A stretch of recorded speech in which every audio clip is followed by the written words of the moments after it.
Welcome to just ఆ minute Jesus. కీర్తన 31:12.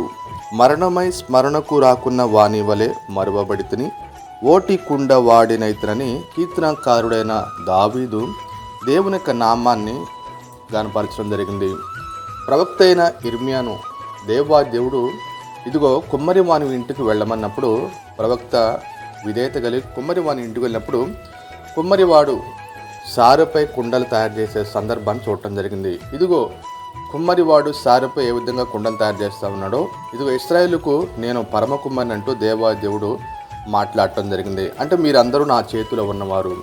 మానవ జీవితము కుండ లాంటిదే, ఎప్పుడు పగిలిపోతుందో ఎంతకాలం ఉంటుందో తెలియదు. కాబట్టి ఈ యొక్క అస్థిరమైన జీవితాన్ని దేవునికి అప్పగించే వారంగా ఉండాలి. ఎందుకంటే ఆయనే మనల్ని పుట్టించేవాడు, ఆయనే మనం పిలిచేవాడు. కాబట్టి మన జీవితాన్ని సజీవ యాగంగా దేవునికి సమర్పించుదాం గాక.